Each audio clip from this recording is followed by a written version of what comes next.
question is that the motion be agreed to. E te mana whakawā. Nuk Korako. A tēnā ra koutou o ngā pū waitako tō tātou matua tīpuna. Nei rā te mihi hohonu ki ngā uri o Takitimu waka.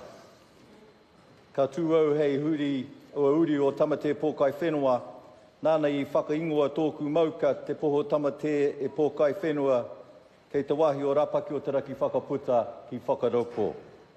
Nei rā, nō reira, ka tū te mihi ka ōku whanaunga o ngā Iwi Hapū o te Rohe o te Wairoa. E te mana whakawā, I do stand to acknowledge the Iwi and Hapū of te Rohe o te Wairoa and ngā uri o Rungama Wahine and her husband Kahanunu. These tipuna are acknowledged, sir, and respected by my Ngāi Tahu Iwi as our tipuna as well. And to the Iwi and the Hapū of te Rohe o te Wairoa, I extend my humblest greetings. Mr. Speaker, I had the privilege of chairing the Māori Affairs Select Committee during the submissions phase of this bill. And on that note, I want to again acknowledge the new Minister of Waitangi Treaty Negotiations, the Honourable Andrew Little, but also the new chair of the Māori Affairs Select Committee, Reno Tirikatani. And I think the good thing there is that we have a continuation of like-mindedness when it comes to the Māori Affairs Committee, and the fact is that we continue the congeniality, the collaboration across the House, because earlier we spoke very much about that collaboration and how important it was is that we work as Māori members of Parliament for the benefit of Te Iwi Māori and the wider New Zealand. So on that note, I want to cover off some of the things we travelled to Wairoa, and I acknowledge the manaki that we received in Wairoa, and also we travelled there as the Māori Affairs Select Committee to hear the 17 of the 29 submissions, of which 20 supported the bill and gave no position, and one gave conditional support. A number of the issues that were raised, though, I think I want to just highlight here in the second reading, because there was one around Morere Springs, the other one was the Here Tow Station as well. And then also the issues that the Honourable Andrew Little has actually covered, which was the Te Uruwera and the Waikare Moana situation. E te mana whakawā, we did consider the Here Tow Station in actually some detail. In September 2016, the Minister then, the Honourable Te Ururoa Flavel, and officials from Te Tumu Paeroa, the Māori trustee, visited Whakaaki Marae to discuss the future of the station with the iwi there. I think the outcome, Mr. Speaker, was that the redress in relation to the station would not be considered in this treaty settlement because it was actually under private ownership. And so in talking about the Here Tow station, what we actually hope that there is continual kōrero so that that particular issue can be sorted not within this treaty settlement, but outside of that. But what this treaty settlement did, it actually created a catalyst for ongoing kōrero about Here Tow Station to actually happen. So we wish them well there. I think the other part was around the Morere Springs. And the committee actually considered the request from the mandated negotiators that the springs be taken out of the cultural redress in the agreement, because in the agreement in principle, and changed to a vest and gift back property instead.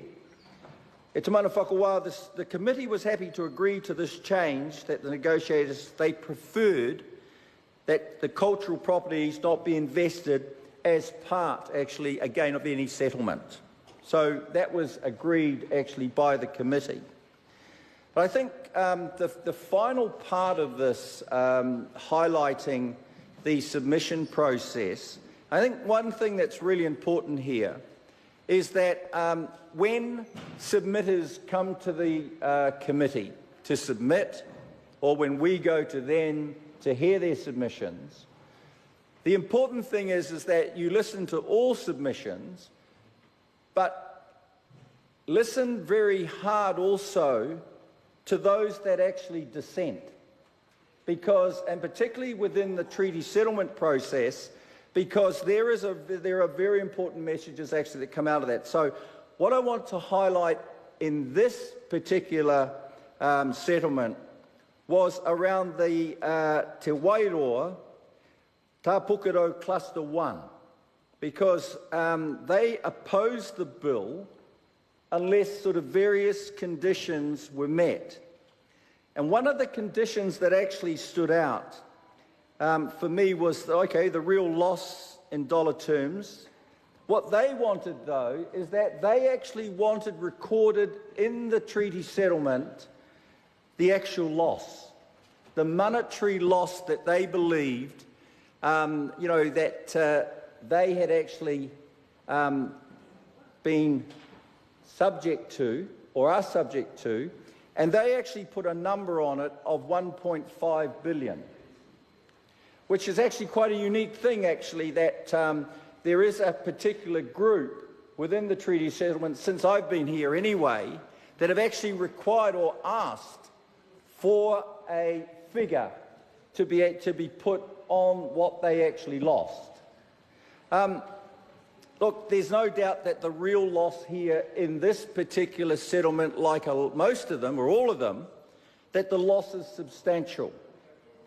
And I'm not going to quibble over the figure, but rather to point out that virtually no settlement can fully address the harm treaty breaches have caused iwi throughout the country. We all acknowledge that, we know that, and particularly as parliamentarians.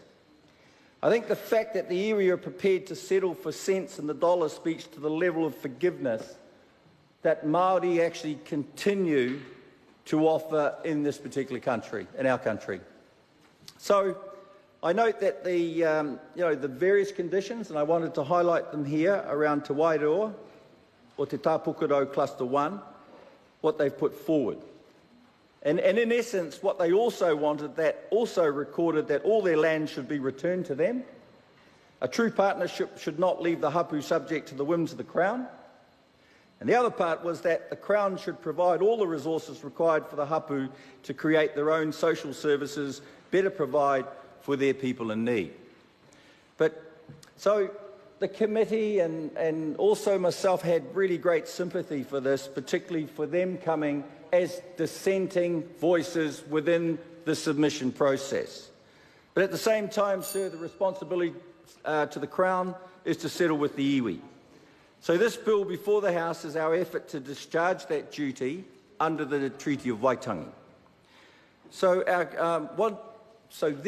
think that acknowledge it, but we need to continue to move on so that we can continue to move to the third reading of this to settle this particular settlement once and for all.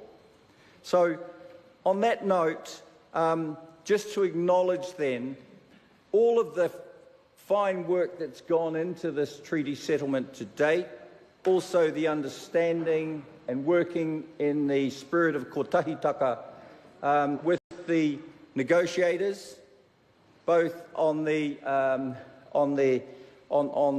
Te Wairoa, Te Iwi and Hapū, Te Rohe, Te Wairoa side, and also the Crown negotiators as well. And on that note, also to acknowledge those who came to submit, because they actually represented a huge part of those members right across the board. On that note, again, to the Māori Affairs Select Committee of the 51st Parliament, a lot of the kōrero, the discussion that took place, the input particularly from the local Member of Parliament there, the Honourable Meka Whaitiri now, but there was, and also to give us that local view as well on how people were feeling, what they were doing as well. Acknowledging also the work that Tāwera Gardner did, particularly around the Waikaremoana issue as well. On that note, look, I really do look forward to this bill moving through this particular process and then on to the third reading. Nō reira, e koutou rā, e mihi atu kia koutou katoa. Kia ora. The Honourable Mika Whaitui. E te māngai te